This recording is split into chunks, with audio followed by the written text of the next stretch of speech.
I'm here. How's everybody doing? I've had a busy few weeks, so forgive me for not being here. I tried to be here. 2 weeks ago, it was my voice. Last week, I got just too busy. My son moved out Monday, and I spent the weekend helping him pack and stuff, and I wasn't paying attention to time. I was trying to talk to Gemma and do this and that. And then Thursday, my pop fell and fractured his hip, so he had to have a bar put in. So he's in the hospital. So that's why I didn't last night. Hello, Vixen. How are you, dear? So it's been a crazy one. I'll probably stream until about midnight because I got to be at the hospital by, I think, 9 or 10 because we can go over his next steps. Hopefully they can get him into a rehab, Tuesday or Wednesday, get him out of hospital. He's going nuts. So, but he's doing good. It's interesting to watch him a little buzz from all the painkillers, but I've seen him come out of anesthesia before, but he's been hilarious. But he's not feeling pain, which is a good thing. But yeah, and as for Gemma, she's going through, trying to gather things and go through a lot. So give her time. She does have a video coming out Tuesday at 10:15 p.m. ET. So make sure you check it out. Hype it up and all that good stuff. I'll probably, before I leave for tonight, I'll post it up here so if you don't see the thumbnail. Yeah, I've been talking all day, so it's like, but I had to stream. I didn't get to stream last night. And I really wanted to. I was just too tired. Yeah, I figured I'd do an early one tonight after the game. What was the score? What was the final score? Still 12-0? How are you, dear Vixen? And Latro, we were talking earlier. I hope everybody's having a good weekend. Yeah, it's cold. It is cold. I know it's up there by you, Vixen. It's real cold. Gemma's saying I know you guys are all getting what we got last week because, man, it's been frigid, and it's still frigid here. Like now, we're down to 12. There's not much wind blowing. Last night, it got real cold. Oh, did they score more before? Because when I turned it on in the fourth quarter, it just started, and it was 12-0. So they really played the best part of the game at the end. Figures. But they still won, huh? Seahawks.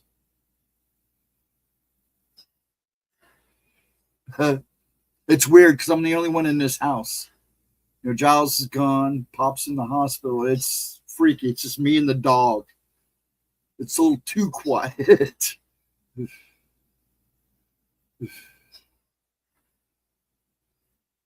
Well, from what I seen, it didn't look much of a game, but like I said, I really didn't watch it. When I get home from the hospital, I eat, I feed him, and then I got home today. I got home around 6 or so, a little after 6. Fed him, got him out. I ate, talked to Gemma a little bit, and then cleaned house, and then settled in for this. Dog and I just killed some chicken. Oh, there you go. The Patriots usually do make the second half their big push. Yeah, they always have, yeah. They didn't push hard enough this time, huh? Oh, sorry. Got a hair or something. Man, my hair's getting... Yeah, I just don't... I mean, I'm a Browns fan, but I just don't watch NFL like I used to. I used to like NBA. I can't watch it anymore. They just destroyed that game.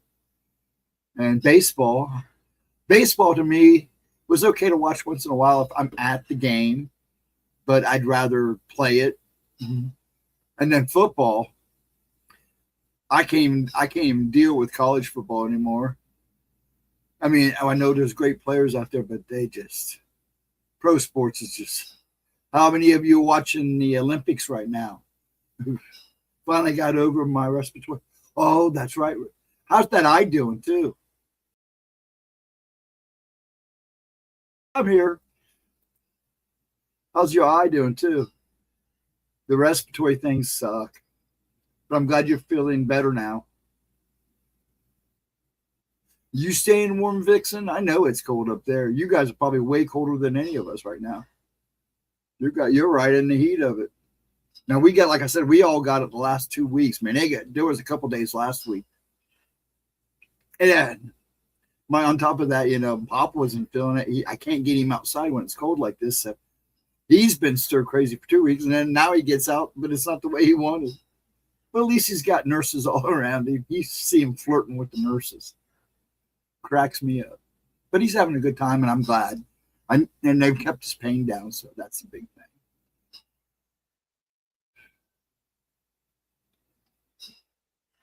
And no, Vixen, I didn't forget about your paintings. They are sitting in there. He's just been a handful lately. I've had to pay a lot of attention to him. A lot lately because he's getting a little shaky. And him falling in his bedroom, his knee gave out. And down he went. But he was using his cane, which was good. I just couldn't get to him fast enough. 7 degrees right now. Yeah, right now it's 12 here. I guess by the end of the night we'll be about 2. But we don't have much of a wind going. And when I woke up this morning, it was 2 with a negative wind chill of like 7. Now it was way colder out where you guys were at in Jersey, all northeast. Finally got the furnace fixed. We're good because it's 7 degrees now. Great fun watching the Indians when I grew up. Yeah, I love to go up and watch the Cleveland Indians play. I love always liked the fact that the baseball field and the football field was the same. So I kind of miss that. And yeah, I was an Indians fan. But I always seem to go to more Reds games. It seems like that every time somebody gave me tickets, it was always for the Reds. I was a Johnny Bench fan back in the day. Never was a Pete Rose fan. Actually, my favorite player was Catfish Hunter. Or they called him Catfish Hunter. So you had a furnace that was down? Oh, man, that sucked. I'm glad you got it fixed. He said she'd keep an eye out for the android nurses. Oh, he would freak out if one of those pulled into his room. I don't think he'd like that very much. We can heat with gas stove. Yeah, but it's not a very good idea. But I've done that before too. Been burning wood the last two winters. Yeah, that's actually the way to go if you got a good wood supply. The furnace fix, we don't have to sleep in shifts. Yeah, that's the only thing about a wood. I guess a lot of people now you can get the pellets and they mix it in with the wood and it makes it last longer, but I don't know how true that is. I know a lot of them use them for those camping stoves and furnaces that they make for camping, but I know those pellets last a while. But yeah, getting up and stirring the heat and adding wood always did suck.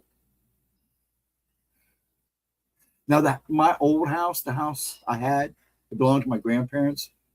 It was actually heated by coal, and it had 2 fireplaces, and it still had a coal chute in it. They didn't. When my grandparents bought the house, they didn't do anything with the coal chute, and it was still full of coal. And I would sometimes take some of that coal and sprinkle it on top of my fire.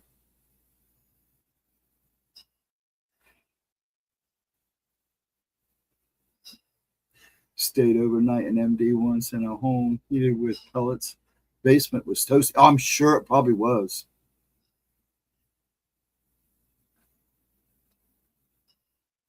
A person I would prefer wood, burning wood or something like that in my home than get a gas bill. It cuts your gas bill down and your electric bill like a lot. But like I said, you got to have a good system.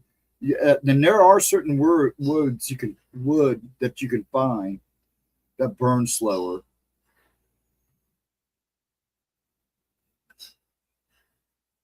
I just don't know what they are. But I was lucky when we had the 2 fireplaces. Um, I had a lot of trees around where we lived. So, neighbors would cut tree limbs down and stuff, and they would just throw it out front for the pickup, and I would go gather it all up, cut it down. And then there was railroad tracks down at the end of the street, a lot of trees there.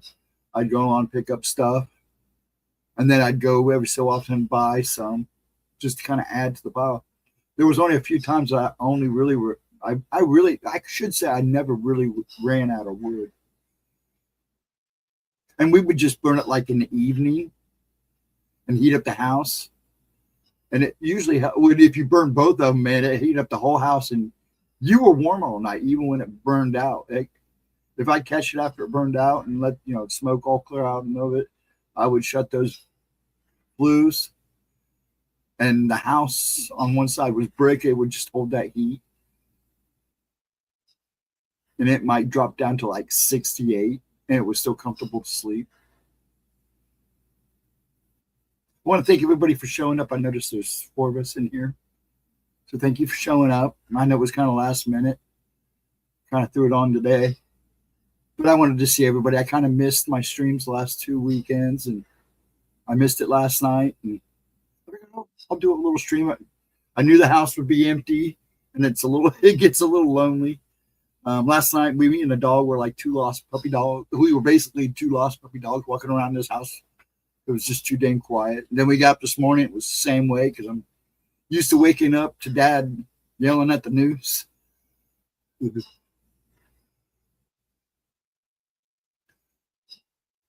Oh, go ahead. Going downstairs and turn some thought. There you go.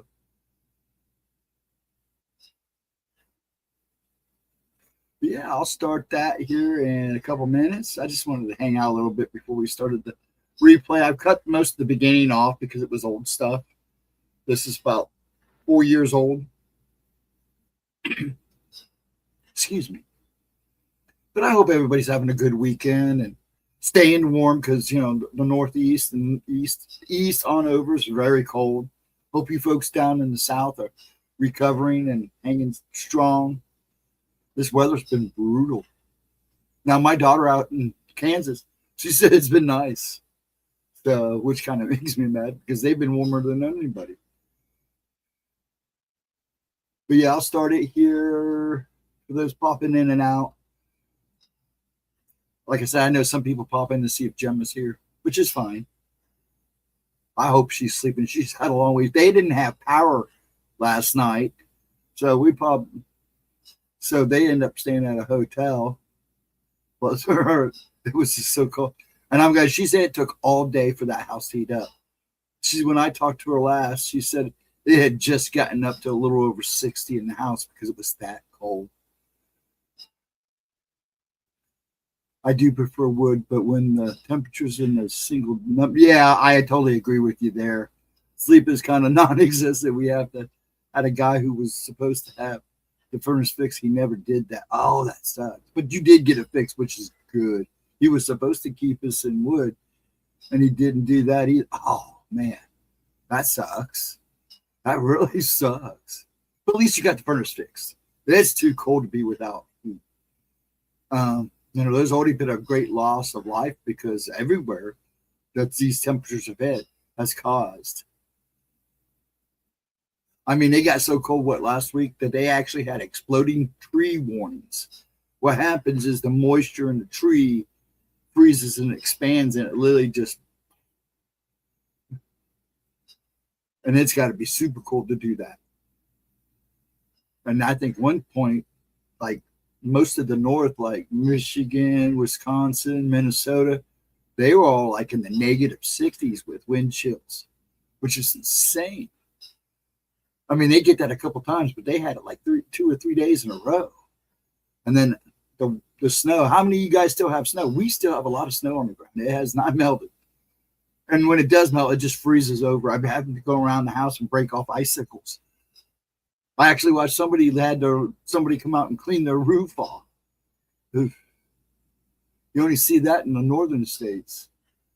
Up north, we were supposed to keep it, but we have a wood bank, so we did keep some free fire. Oh, there you go. That's nice to have. You still have, I'm sure you guys out east still have, up northeast still have snow. I would hope. Because you guys have been just as cold as us. Right now, you're really feeling what we felt. You're feeling that the deep cold that we were feeling the last 2 weeks right now. But you guys should be somewhat used to cold. But it is insane. I mean, there were some days I don't think I ever felt Ohio that cold. And I've lived here all my life. It's pretty sad when you're colder than Alaska. Speaking of which, I hope he's doing okay, Mr. Alaska Man. If you're swing by or watch a replay, hope you're grilling out because you guys have been warmer than us.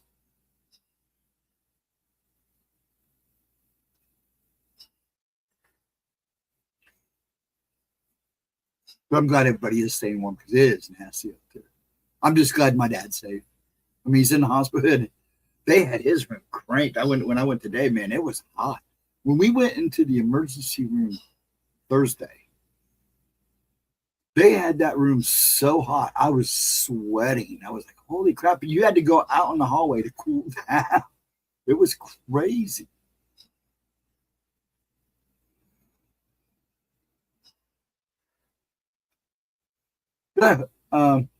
So those who watched the game, so was it a good game? Was it worth the watch? I don't care. I'm sure I'm going to hear about the halftime show all day tomorrow and Tuesday. But I do want to stop there. Thank everybody for coming in. And I think I'll go ahead and let everybody get comfortable and settle in. Like I said, I'm only going to midnight. I'll watch the replays. That's basically what I'll do. That's what I usually do. Like I said, football now sucks. Well, I can't say it sucks. I've seen some good games I have watched. Have been pretty good games. But when I was watching the game tonight, I was just not into it. Just when I watched it at the beginning of the fourth quarter, when I checked it at the beginning of the fourth quarter, it was still 12-0. So all the games seemed to happen at the end of the game. Like Vixen says, that's Patriots for you. They do that final fourth quarter push. And as for the halftime show, I'm not a big fan of too many of them, or really any of them. So I just imagine I'll see and hear about it for the next 4 or 5 days, all week long, everybody memeing it and everything. But yeah, let me get me set up here. It's pretty much ready to go. Get it set up. There we go. Get it shared. Okay, I want to make it big yet. That's good. Switch it over. One second. Get me switched over. Oh, wrong one. I did that last time. There we go. Share screen. There we go. Share. Let me make it big. Discuss things like time risk. Start. Big. There we go. Let me kind of do this real quick. Click this so it's in front of me. Let me move me. There we go. Now, just a warning, the sound is kind of low on this, and there's a little bit of an echo. So you might want to adjust your sound accordingly. And if you're ready, I'm ready. Let's do it. Portals in the woods, the almost vanished. And if it's really bad, folks, let me know, and I'll switch to a different video. But you will have to crank it up. If you have headsets, you might want to turn them on. Alternatively, disappear seemingly into the ether and never return again. I mean, across almost 300 videos in the last 2.5 years, we've covered a lot here on this channel, and I always do my very best to bring you the most up-to-date and accurate information as possible. And I even go a bit further and try to kind of feel out the information that If there's any problems, let me know. Like I said, see where, oops, let if me at all, pause it there's for a any sec. truth or substance to it, and then report to you exactly what I feel about all of it and why. The topic of vanishing a mysterious phantom town. If you do have problems hearing it, let me know. If it's really bad for you, I can always switch to video. I had a backup, right, actually real close to it that I could switch to. Okay, let's go. Is one that has fascinated me ever since I came across one story being retold somewhere on YouTube at some point by someone about a group of people who stopped for lunch in a diner in the middle of nowhere while on their way home from vacation and taking kind of a road trip back home.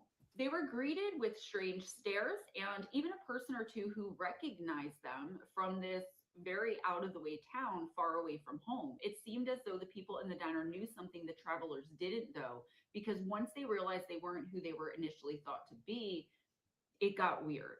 I couldn't find that particular story, unfortunately, but I will keep roaming YouTube and trolling the internet for it. I thought, wow, how cool and what a concept. It's recently come to my attention again, though, while looking for a great story to bring to you all, and so here we are. So set your flux capacitors to 80 miles per hour, and let's look at some phantom vanishing towns, allegedly. In the 1920s, small towns across the American Midwest with less than 500 people were a dime a dozen. Herkimer, Iowa was no different than any one of them. Located along Route 41 and with a population of less than 300 people, it was the very definition of small town America. Herkimer's residents were kind to one another but suspicious of outsiders, and if it weren't for a very strange series of bizarre events happening in it around this time, most likely it would have been a forgotten place without any memorable history to it, aside from the people who were from there. So if you didn't grow up there, blink and you'd miss it. You'd forget it the second you'd driven through it for the most part. In 1929, some aerial photographs were taken of Herkimer, but the photos were very strange to say the least. From these photographs, it looked as though the town itself had been all but abandoned in a state of complete ruin and disaster. Where homes once stood, there were empty lots, and the building and structures that were still somewhat standing were overrun with weeds and foliage. It looked downright feral and completely deserted. This may or may not have made at least the local news, but because the town of Herkimer was nothing more than a desolate backwood, the much more worrying news of the stock market crash on Wall Street overtook any chance there was of that happening. The aerial photographs were taken, and that was kind of that, at least for a while. After all, guys, the Great Depression had begun, and so people, even in the town, had much more concerning issues on their minds than some strange photographs taken of a town somewhere in the Midwest. And again, even the people in and near the town couldn't be bothered to worry about some aerial pictures when there was food needed to be put on the table and the starvation of their families to worry about. A week after the crash and the development of the town's photos, though, a motorist just passing through and driving along Highway 41 ran out of gas nearby Herkimer. He decided to just leave his vehicle on the side of the highway. He parked along the highway and went into the town to get some fuel and then walk back to his vehicle and be on his way. So walk in, grab the fuel, walk out. However, he reported that no matter how far he walked, he simply could never actually reach this town. The town at this point was visible. That's how close it was. And there was even signage along the way pointing him in the right direction. But he just walked and walked, and it was like some odd reset button kept resetting him. So he'd get within an inch of the town line and he'd be back at his car. That's basically what I understood this to be. This guy claims that he did this for 2 hours or more. So he claimed to have been walking from his vehicle to the town, which he could clearly see from his car, for more than 2 hours and never actually having arrived in the town. Finally, an end to his confusion should have come in the form of a passing motorist who took pity on him and picked him up in order to drive him into Herkimer for fuel and then drive him back to his car. As the two men drove toward the town, though, they were both commenting to each other that it seemed all but abandoned, just as it had seemed from the photographs that were taken from the air of it a week earlier. They made this assumption because of what they were seeing ahead of them, though, not from what they were seeing from being inside of the actual town itself, because as it turns out, the same exact thing was happening to them as they drove as was happening to the original witness when he was attempting to reach it by foot. So they were seeing the surrounding areas. They were kind of looking off to the side into the town, but they were not making it to the town. They were resetting. Unfortunately, and you guys know I really hate this, but this is where this particular account ends. And we don't know what happened once they kept driving in this seemingly alleged endless loop for what seemed like hours, and we are forced to speculate and move on. These aren't the only counts of some strange happenings surrounding this particular town, though. More people came forward and said that while they made it into the town, it was abandoned. The homes were abandoned, the fields were overgrown. Some even claim they came across residents or at the very least other human beings, but that these people were pale, zombie like, even dreadful. These people would try to hide and seemed unable to speak or communicate with the outsiders in any way. A woman who said her name was Fatima Morgana contacted the local press after seeing the odd stories being printed about Urkhammer, claiming to have been a school teacher there, still there at the time of the report, and said there was nothing odd happening in the town. She didn't know where all this was coming from, all this speculation.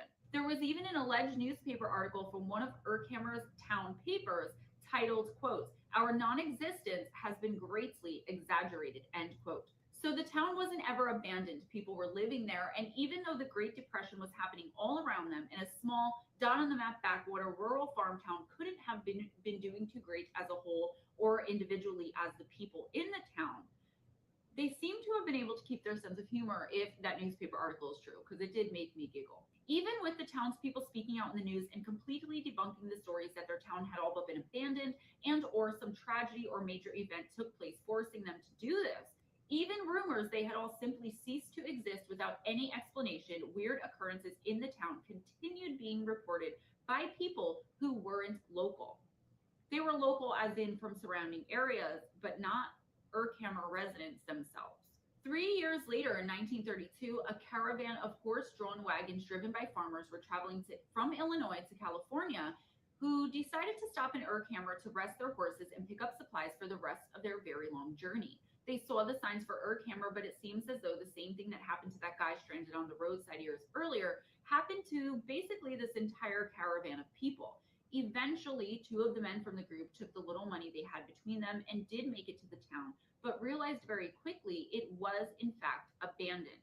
The men also claimed that once they reached the general store, they were unable to go any further than up the first step. It was almost as though, once again, there was some sort of invisible reset button that was flipped each and every time they tried to step to the second step. They went so far as to put up a board on top of the stairs and climb it in order to gain entry into the store, but were thwarted again each time they got about halfway up the board, about halfway up the steps. At that point, they were right back at the beginning. They went back and told all of this to the rest of their camp that was waiting for them, but nobody believed them. About a dozen or so of the other men then traveled back with them into the town to see for themselves, but had the very same experience as well.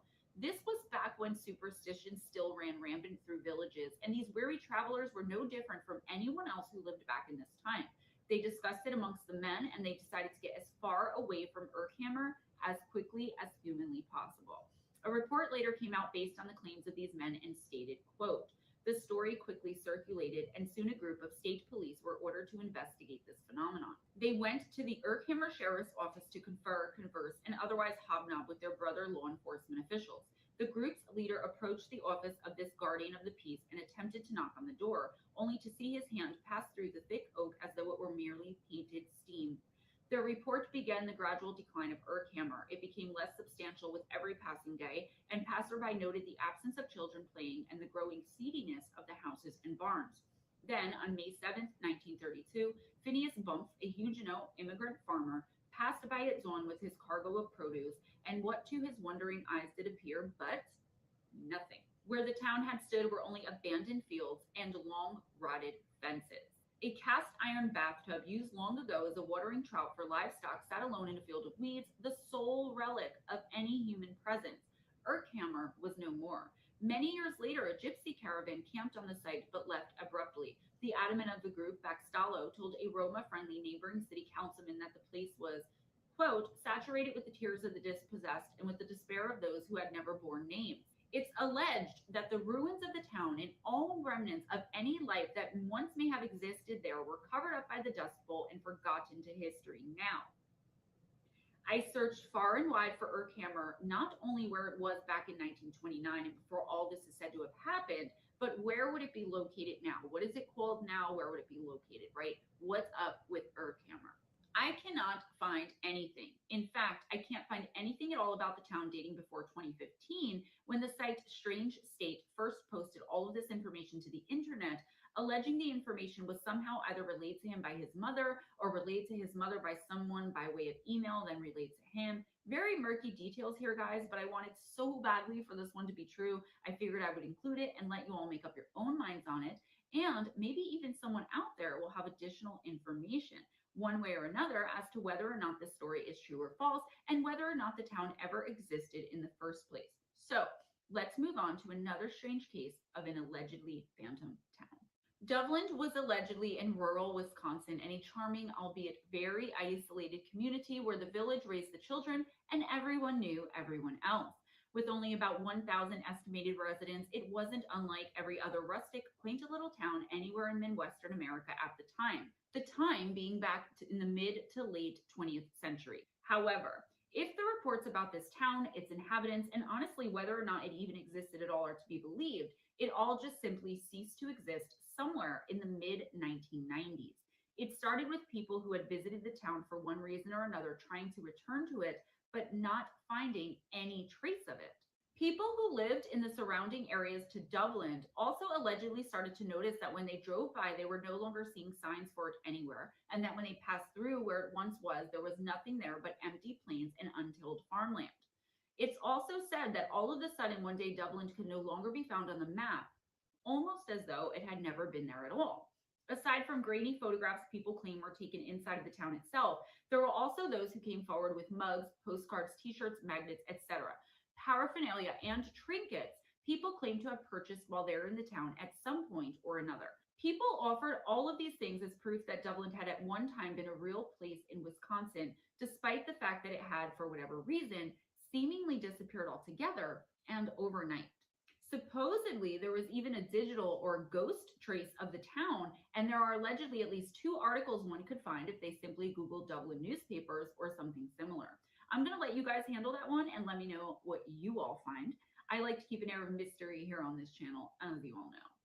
What keeps me intrigued about Dublin when compared or as compared to Urkhammer is that with that one, I could find the origin story, at least as far as when it started being circulated about on the internet, as I previously mentioned back in 2015.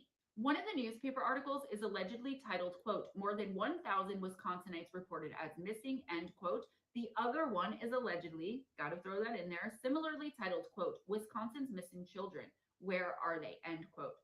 Well, I'm not sure if it's suspicious or convenient that these articles are said to have quickly disappeared without a trace off of the internet and Google searches as soon as the story started to become more widespread.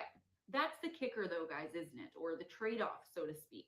Is it that this is all very real and a whole town and all of its inhabitants disappeared without a trace, and then the town itself literally ceased to exist, even being wiped off of maps only to have someone bring it to the internet and then they, whoever they are, wipe it all off the internet and basically off the face of the earth as some sort of grand cover up scheme? Or is it more likely that this is all another internet hoax that keeps some people guessing and most skeptics laughing? In this community, I very much believe a lot of things are completely wiped off the internet and made to look like some kind of hoax or urban legend in order to make people question not only their own realities, but their sanity as well. However, again, it's a circular thought process because what are the odds? We just don't know and have to use all of our powers of deduction and reason to decide individually and for ourselves what we are willing to believe and what is just too much for us to be able to accept. There is at least one explanation, albeit one that is a bit more conspiratorial in nature than I will usually propose here on my channel, and that's that Dublin, the entire town, was a part of some top secret government slash military experiment. That being a classified United States Navy project specifically entitled Project Sanguine. Mysterious Universe states, quote, "Although it was never officially implemented, it was originally proposed as a system for communication with submerged submarines using extremely low frequency ELF radio waves." According to this theory, the project indeed did go ahead as scheduled, and that was not for communicating with submarines, but rather something more sinister, perhaps even something to do with UFOs or interdimensional portals. In this scenario, something had gone wrong, and for whatever reason, the town was erased from existence. End quote. There are people who have come forward claiming to be witnesses and bringing forth evidence to back up this somewhat typical claim. They said that most of the town's inhabitants had, in fact, been military personnel who were in on it and knew what was happening and what would eventually become of the town should it fail. One witness stated, quote, Dublin was very real. My father lived there for a year or two and used to mention it occasionally before he passed. And the only reason I remember it is because I found it ironic that a town named Dublin was populated almost exclusively by military personnel and their families. I will dig around for a shirt when back home next in early September. If I remember correctly, the town was built as part of Project Sanguine in the mid to late 60s. Maybe everyone left when the project was canceled, but I thought something went very wrong. You can only dig up that much turf for so long before you're bound to have problems. End quote. I mean, I'm wondering, did something go terribly wrong, or did whatever they were trying to do not work out, and so everyone just simply moved on? What about the children and people who weren't in the military but were there for someone who was? For instance, a wife and stay-at-home mom and her children whose husband and father was military. It would easily be explained as just another in a long list of military moves, right? Wouldn't the kids have grown up to remember where they were born or where they grew up, though? And if not, why? Were they brainwiped? What about my favorite thing to listen to, read about, and research as far as things like this go, the Mandela effect? What if this is just another classic example of a whole bunch of people remembering this town and possibly even living in it, but that didn't actually happen in this reality? Now, I know this theory is tricky because I do believe very much that the Mandela effects are a thing and that they are entirely real most of the time, mainly due to my own experience with them and knowing how easy it is for even the most unknowing and unwitting person to randomly timeline jump. It happens, guys, and pretty soon science will be able to prove what those of us in this community have known all along because we have experienced it. There are other dimensions and portals to other alternate and slightly different realities. We sometimes are able to, usually unwittingly, jump back and forth from time to time. But is it all a government and or military cover-up? I can't say for sure, obviously, but it definitely is something I would absolutely be willing to consider. Let me know, as always, what you all think in the comments below, please. Keep in mind, guys, I'm not saying one way or another. And this could all definitely be an internet urban legend and hoax made specifically to get people talking and to see videos like this one being made about it. I honestly don't know. But again, I will say I am at least very willing to entertain the fact it is something not only much more sinister, but at least in my opinion, much more interesting.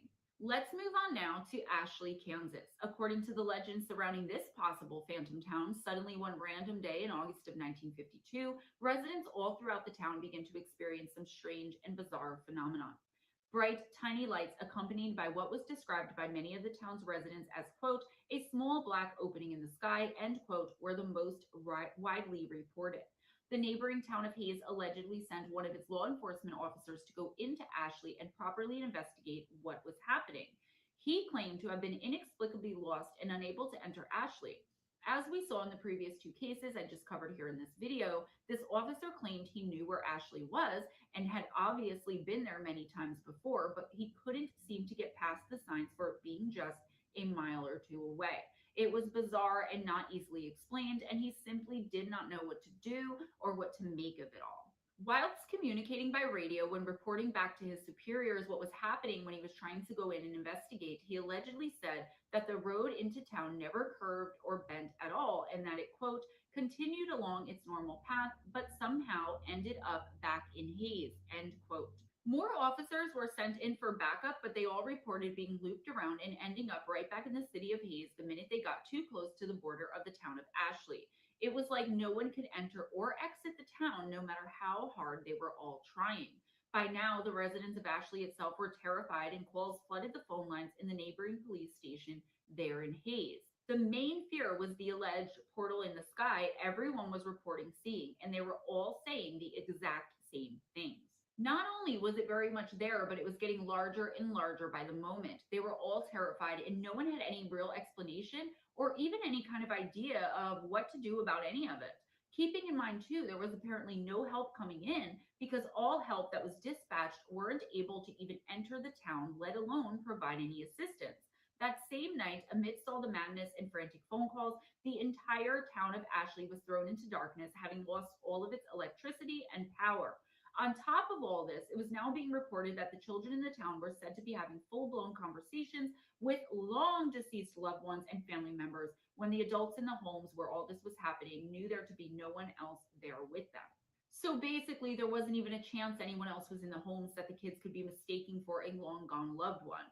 Almost immediately after they were overheard having these conversations with the dead, the children began simply vanishing in the blink of an eye, right before the eyes of all of the other family members. There one moment and gone the very next, in full view of anyone and everyone who was around at the time.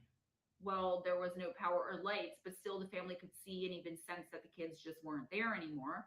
The calls to Hayes just kept getting more and more frightening, bizarre, and even downright desperate, as once the children started popping out of existence, there were reports of some sort of fiery phenomenon in the sky, as well as the ever expanding portal type thing. One report early on stated, quote, at 5:19 p.m. on the evening of August 13th, 1952, Ashley elderly man Scott Luntz reported a growing distant fire to the south. According to his description, the fire seemed to turn the distant black into bright red and orange that seemed to extend high into the sky. Throughout the rest of the day, calls continued in, stating that the fire, in addition to moving north, now seemed to come out of the black sky. No fire was ever witnessed by any of the neighboring communities or law enforcement officials. The reports continued until 12:09 a.m. on the morning of August 14th, 1952. The last phone call placed by a Mr. Benjamin Endicott reported that the fire in the sky had grown so intense that it began to appear as daytime over the town. The phone call ended abruptly, end quote. I just put this together, so it's not a part of my script or notes. But if they lost their power, there were no handheld, like battery operated, what did we used to call them? Cordless phones. So how are they making these calls? Plot hole. I'm really disappointed because I wanted this one to be true. But maybe, I don't know, maybe something else was going on with the electricity and they still had phone access. When you're dealing with extraterrestrials, portals, interdimensionals, spirit, right? There really are no rules. So I'm going to keep it going. It's said that for a while, no one in Ashley could be reached by phone or otherwise until one final outgoing call from someone in town to the police in Hayes, and if it's to be believed, it is one hell of a creepy call indeed. Ashley town resident April Foster is said to have been the one who placed the call to the Hayes police station, and the call transcript allegedly reads, quote, "My name is April Foster. Please, sir, please help me. Last night they came back. They all came in the fire. My son, I saw my son last night. He was walking down the street. He was burned. Jesus Christ, he was burned. He died last year. I raised him since he was a baby. It was just me and him. I told him to watch for cars when he rode his bike, but he never wanted to listen. Everyone came back. Everyone who died or went missing, they're back and they're looking for us." he said, "Mommy, I'm okay now. See, I can walk again. Where are you, Mommy? I want to see you." "I'm hiding just like everybody else. We saw them coming through the fields and some people opened their doors for them. God, the screaming. I don't know what happened to them, but their houses caught fire and they caved in. I have my curtains down. I'm hiding in the closet right now," and end quote. The next morning was August 17th, so I guess it was like 2 to 4 days that no one was able to contact the residents in Ashley, allegedly. So it's said that the next day, August 17th, 1952, a 7.9 magnitude earthquake rocked the town of Ashley, Kansas, as measured by the United States Geological Survey. The epicenter is said to have been directly under the center of Ashley proper. Police were now able to actually reach the town and get inside of it, but it was also now too late for them to do anything or really witness anything but the aftermath either. By the time the neighboring authorities were able to get there, it said that the tiny town of Ashley was nothing more than a fire-ruined, smoldering pile of ash and rubble, and there wasn't a person in sight. Not only were there no living residents of the town anywhere to be seen, but oddly enough, there were also no remains, bodies, bones, anything otherwise. The burning fissure that once was the town is said to have measured approximately 1,000 yards in length and 500 yards in width. None of the town's residents were ever seen or heard from again, and officials allegedly did their best to cover up the whole strange and terrifying ordeal. I have to say that while this is presented on more than a few sites as a genuine unsolved mystery, there is no actual or tangible evidence that any of this ever happened in this town or that the town ever even existed at all. It's another one, though, where we in this community especially have to really sit and think about this. With what we know, and again, what we've been coming to realize and uncover, again, with the context of thinking in this community only, could something like this be possible? Is it at least plausible? I say hell yes. And to me, this is the most believable one of them all. I guess it's because of things I've seen and experienced in my life and or just kind of a feeling I get where I believe it's very possible that all three of these towns so far existed and that the stories, while possibly highly exaggerated, did actually happen. And I talk a lot about that resonating feeling, right? When I bring you guys information for you to sit on. I believe it's very possible that one or all of these stories, in particular, this last one in the case of Ashley, Kansas, something like this is very real. And it's also a very real possibility that it was all covered up and maybe the extraterrestrial and or interdimensional visitors and or phenomenon might not have even had anything to do with what was left of Ashley or the state that it was left in, that being a smoldering hole in the ground pretty much. It's plausible to me that our own government is the one who orchestrated that fire in order to cover up evidence of something much more terrifying and much more spectacular. But that's just conjecture, opinion, and speculation on my part. There is no historical record, no census data, and no evidence that Ashley, Kansas had ever even existed at all. There is no such record of a massive and strong earthquake having ever happened anywhere in, near, or around Kansas at that time. Something like a 7.9 would have almost certainly made national headlines. And actually, I did manage to find one earthquake on record for Kansas at all in 1952, just one, and it was nowhere near as massive as a 7.9 on the Richter scale. It happened in April, and it was barely a glitch on the radar. Again, though, and I reiterate, I believe the government and military, especially in the United States, are capable of and have covered up much more than a portal in the sky opening up and causing possibly a massive earthquake overtaking an entire town. As far as I can tell, this particular town and everything that's alleged to have happened there and that happened to it did start in 2012 when it started being spread throughout Reddit. That doesn't mean that that's when it all began, but that's as far back as I could find it. It's a strange one though, and if it's all made up, then I applaud the person or persons who came up with it. Brilliant and spooky too, my favorite combo. Last but certainly not least, I want to give an honorable mention to the town of Langeville, Montana. And there's really nothing here, but it's worth mentioning. Langeville, Montana is where people, many different people, claim to have visited and even lived right up until the early 2000s. It's also said that this town would show up on Google Maps complete with street views, but just like with the others, these things are nowhere to be found or seen anymore. It's also been reported to have been showing up on Google autocomplete in searches, and that's kind of how it came to the attention of the public to be included in lists such as these lists about phantom towns. Despite more than a few people claiming to have visited and or possibly lived in Langeville, Montana, the town now seems to have been wiped from the existence of history and no longer exists anymore. No trace of it exists anymore, had it ever existed to begin with. It doesn't appear on maps, has no historical record or census data at all either. This is quite a popular legendary town and was even mentioned in the Ghostbusters movie sequel recently. One of the characters in the movie, whose name was Agent Rourke, states, quote, "A police officer in New Mexico reports a UFO encounter. The crew of the SS Ouring Medan mysteriously dies. The entire town of Langeville, Montana goes missing," end quote. Though many skeptics claim that this legend most likely originated either in that movie or in a movie somewhere, I will say that they can't point to exactly which movie, when, or where. So the skeptics too can't prove their case for the town having not ever existed one way or the other. There are allegedly even film critics and reviewers who have publicly commented that Langeville was indeed a real place. There are plenty of ghost towns all over the world and throughout the American Midwest especially, but even they leave behind at least some remnants of their past, of having existed, right? There is surely some record of them having been there and they are now ghost towns and haven't actually ceased to exist as a town. I'm not even sure what the actual legend behind Langeville is, though, and therefore can't really speak more about it other than what I just gave to you on it.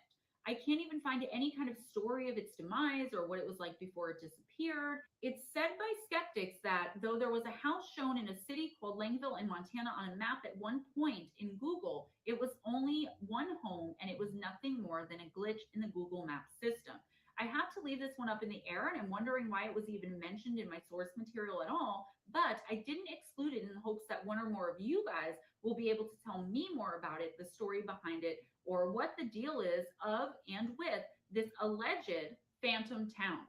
That's all I have for you today, guys. Please give this video a big thumbs up if you enjoyed the content and spending this time with me. Subscribe if you haven't already, and spread the love by sharing this video. Please check out the description box for some important ways to donate to the channel, PayPal, Cash App, join my Patreon, and my Amazon wish list gift link, all in the description box below. Also, all of my books, the Kindle and paperback versions on Amazon, the links for those: Missing the Fae Theory, Encounters with Evil, 101 True and Terrifying Stories, and Shadow Entities, Sleep Paralysis, and Beyond. Changed the title on that one a few times. If you want autographed copies or if you'd like a personal reading, there is also information about the personals. I didn't need to go on because she really doesn't do, she still does personal readings. So reach out to her, GemmaJadeParanormal, gmail.com. Send the link. But a lot of that's getting old news now because it's 4 years old and she don't do oracles anymore. But vanishing towns are always interesting. You always hear little stories in like small communities out in the middle of nowhere about a town that existed, and then you go look for it and it's never been there. Or now we had friends. I have a friend that lives in Logan, Ohio, and he has it's like a prefab trailer house that he has sitting on property. It's kind of like his vacation place, and it sits on a ton of land. And he says he's never been on all of the land. There's a old hunting cabin on it that actually still belonged to somebody else, but it's never been used in years because it's got black mold or something in it. So I don't even know if they've ever tore it down. But I used to go up when I would go and hang out over there with them on the weekends. I would go wander. There's a pond, we'd fish, and then I'd get bored fishing, so I'd start wandering the woods, forest, and see what was all in there. And always found it interesting that you would find remnants of what looked like an old home. You would find the bricks. I've even found like steps to a front door. One time I got real deep into it and found like most of the house was gone, but it was just like they must have had, there was bricks laid out like there was a porch. But you could see foundation bricks. But it's always wild to see that because you wonder how long ago that house was there. How long did they live there before they just up and left? And some of the places I'd found, even up north of here. Yeah, that's true. But I always found it interesting that you would find, if you wandered deep enough in some of these woods up here, you would find probably remnants of old cabins and stuff. Yeah, for sure. But the only crazy town here, where there's a couple of old towns here that have kind of myths to them that non-existent anymore, but they're like Helltown up north. But you can still go there. Well, pretty much sneak in. They keep it pretty well patrolled. You don't hear too much about it now. That's the thing about the cabins. I mean, you figure if it's like old, there probably would be much left. Now, I've seen guys find, cabins that were just built with wood and some logs, and they were still up in abandoned places. You see that all the time on YouTube. I'm always amazed when you just find like cornerstones, and it's pretty obvious there was a house, there was something there. One place was it up around Cleveland, up around Marblehead. I was wandering around in the woods in there with a couple guys, and we found just a chimney. It was just a fireplace.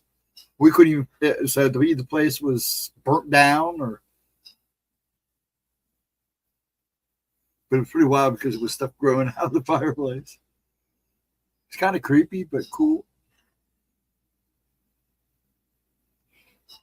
And you wonder how long ago those people lived there, whatever happened to them, who built it, why they leave. Oh, I heard today too that it's been so cold that Lake Erie, which is pretty rare when it freezes, is froze. So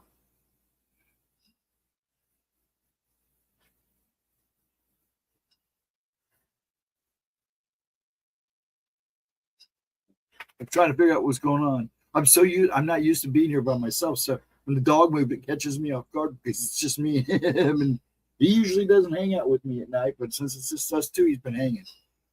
He's usually with Pop or Giles, but Giles doesn't live here anymore. So anybody got anything exciting going on except for staying warm this week? I really hope everybody does have a good week, and I appreciate everybody hanging out and coming in and stopping in. Just please make sure you hit that like. Say hi to Gemma in the comments. When the lake freezes, it reduces the snow in Cleveland quite a bit. Oh, really? I did not know that. Now, see, it's been a long time. Last time I've heard the lake actually freezing was a long time ago. In fact, a friend of mine, my best friend in high school, all through elementary, his family was from Cleveland. And his dad would tell me the only time he's ever seen that lake froze, he said he was about 7 or 8 years old.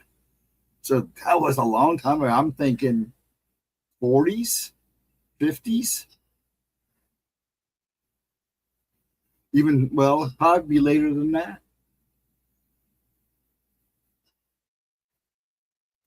Nope, nothing of interesting here. I think, yeah, it sounds, now you sound like me. Well, other than me just running back and forth and trying to get everything cleaned up for Pop here. I guess that's pretty exciting. About it. It's busy. It's not exciting. That's all I have going on is now I'm prepping the house so when he comes home, when he does come home, because I'm sure he'll spend probably a week in rehab as long as he can get moving and is willing to use the walker, because he puts up a fight on the walker. So I got to redo his bedroom, make sure everything's fine for him. That first week at home is going to be kind of rough, so I want to make it as comfortable as possible for him. And I've been working on the house. Like I said, I get up, me and him eat, I work on the house, and I go visit him. Then I come home, we both eat again. I get him out, and I do a little work. Tonight I did a little work. Then I chilled out for a little bit, hung out with Gemma, then chilled for a little bit before I did this. When I'm done here, I'll probably do a couple things, and then I'll probably go to bed because I got to be at the. I think he said they wanted me at the hospital at 9 to talk over what rehab center we want to send him to. I'm in the process of moving storage unit and PC builds, stock market absorbing much of my time. Hey, it's the way to stay busy. It is the way to stay busy, that's for sure. If you keep your mind active, that's the way to go. And then Vixen, it's probably too cold up there to do really anything. I know Gemma said when they got back from the hotel, their house was so cold that she immediately hid under the blankets and stayed there. And when she came out, she said just before I finally made contact with her when I came home from the hospital, she said it just started warming up to 60 degrees in the house. I'm like, crap. I imagine she's been walking around with well, she's one of those people that don't like to be cold. Yeah, I'm tired. I'm hitting this out. Like I said, I'll probably do a couple things I want to do. My lock do. Probably take him out one more time before I call it the night. I'll probably hit the bed. I actually have been sleeping well. It's like I've been go. Even though I'm rocking like crazy, I've been sleeping hard, but waking up on my own like at 6. Now this morning I've been up since 6. Yesterday I was up at 6.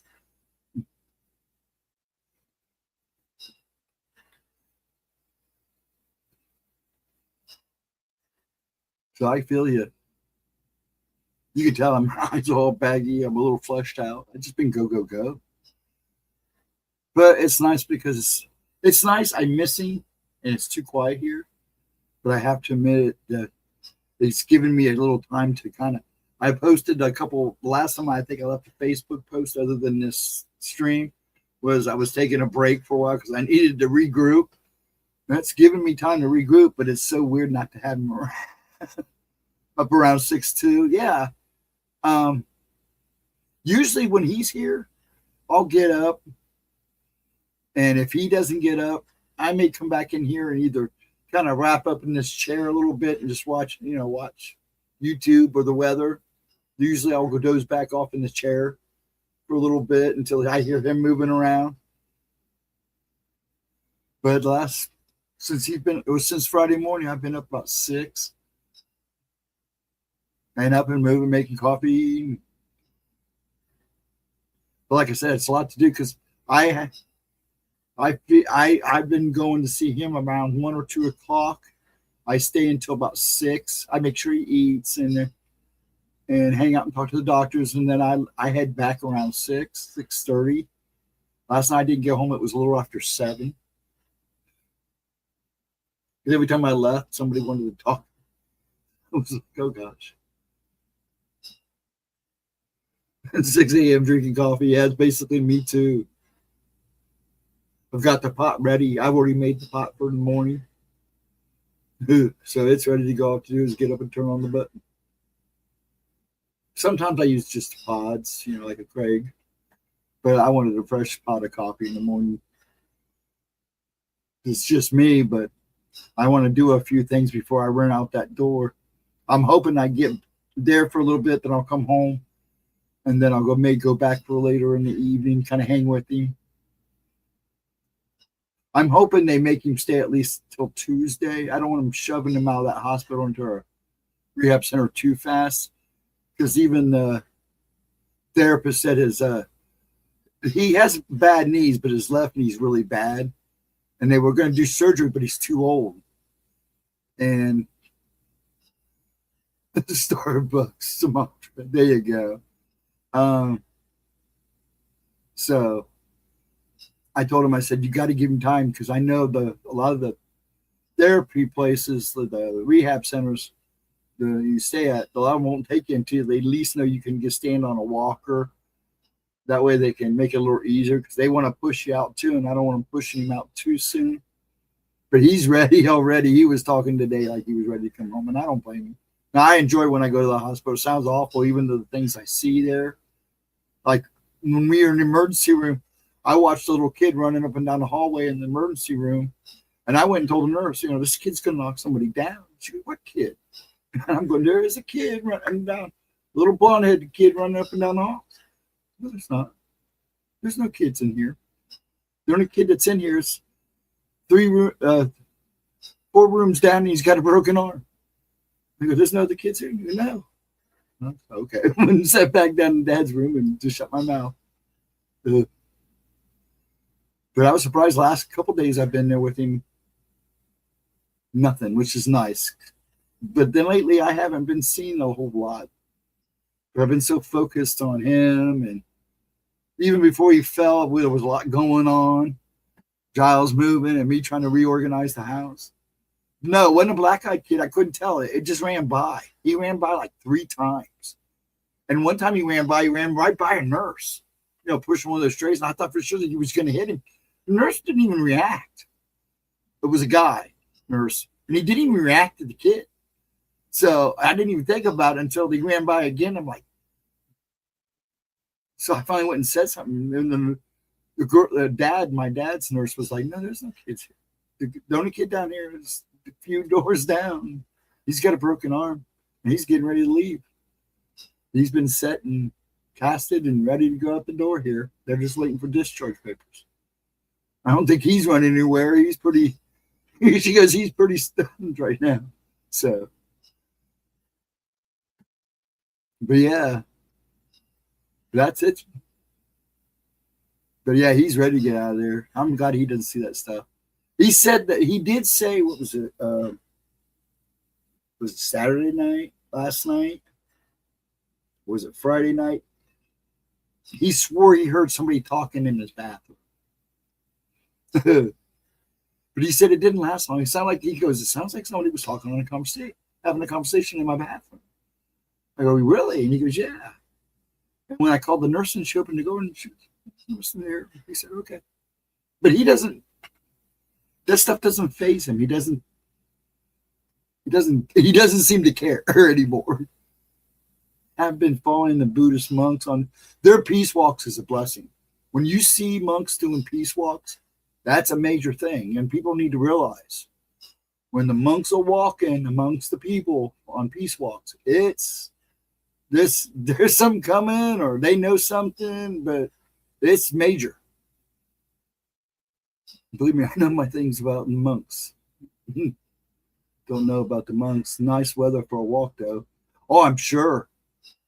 I'm sure. You said it was what, 80, going to be 82? I couldn't believe Ashley was saying it was going to be like 60. She said it was pretty toasty there today. When I got home, I call and tell everybody. I got tired of texting everybody because my hands get so tired. So I come home and text everybody to let everybody know how he's doing. Yeah, they are amazing. They are very amazing. And they're very personal. I mean, you can talk to them. If they see you and they know you're there and you're holding a sign, they'll acknowledge you.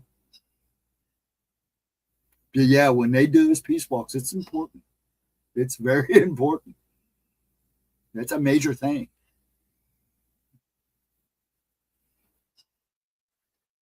I can tolerate heat better than the cold. Now, with the neuropathy, I discovered something. I always made fun of Dad for it.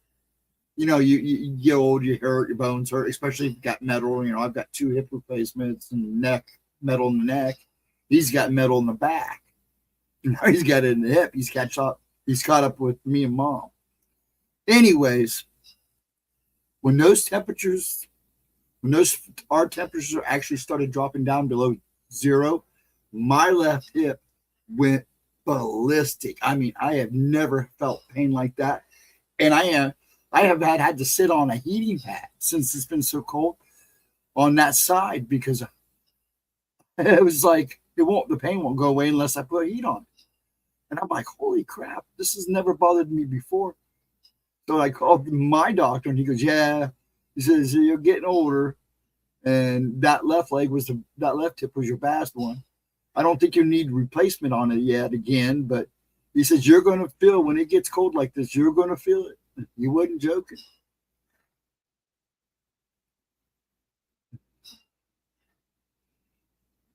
The venerable, forgive me, I'm not going to try to pronounce it because I tried to pronounce it a long time ago. I call him Pan. He don't mind. I mean, yeah. Anyways, they've never seemed to mind it. Seems very nice. He has been teaching all those thousands of people so much. Oh, yeah. Now I know who you're talking about. I'm not thinking of somebody else, but I know you're talking. He's like that. But yeah, when they go on those walks, it's special. When I was in Japan as a kid, the monks there did a peace walk, and they were making a big deal about it. And that's when I really learned that it's an important thing. When they do a peace walk, it's important. They're making a statement, and that's when I actually met the one of the guys from the temple. That if I don't do anything after Pat goes on to his next realm, to heaven or wherever they made God puts him, and I don't feel comfortable. I don't really want to live with my son again. Bless his heart. He needs to get married or find a woman and settle down. And I don't mind living by myself. So it's either I find a nice, comfortable place, or I may go to Japan and be a monk. I won't be a monk. I'll just they will take me in and I'll help clean and stuff. I've gotten to know them really well. They call me once a month. I've discussed this before. I don't think I ever said anywhere where, but it'll be nice if I decide to do that. Damn, they've always left it open for me.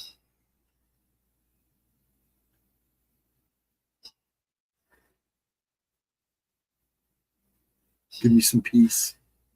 You know, I live in motion 24 hours a day. It's catching up. But yeah, I thought they were done. I'm glad you said something because I was going to look tomorrow morning before I got busy and see if they were still on the walk. But they make their rounds. They'll go as far as they can go. And it's nice to see people, you know, they give them water and food.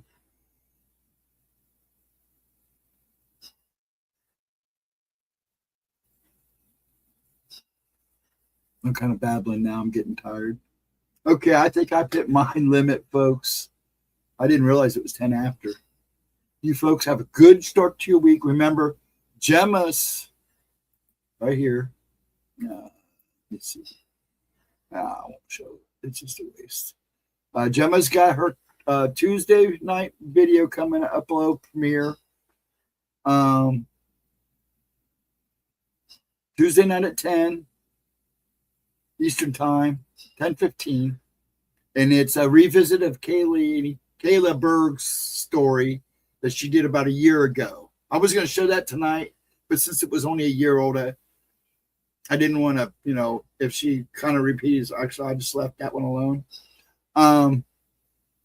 So I hope to see you then Tuesday night. I should be here.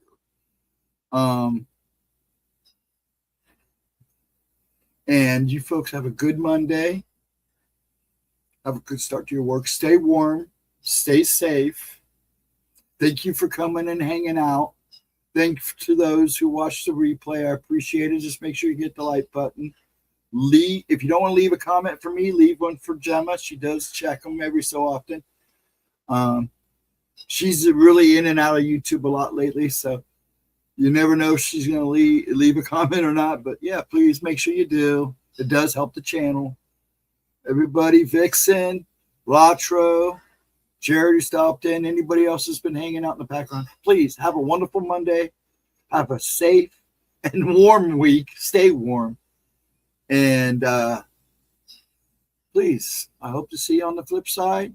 Gemma will keep you up to date on the streams. I know she wants to come back, but things got crazy. She's having a conflict with getting the night free so she can actually stream. So, and the weather doesn't help. So we're going to go from there, and I'm sure she'll keep you up. That's her call. But she will be here for her premiere, or she'll have it upload Tuesday night for her premiere. So please catch it and like it and hype it up if you know how to do that. And we appreciate it. I'm rambling because I'm getting tired. And I'm happy my voice has lasted this long today. Much love to you all. Please have a wonderful week. And I'll see you Tuesday night, hopefully. Peace out. See you on the flip side.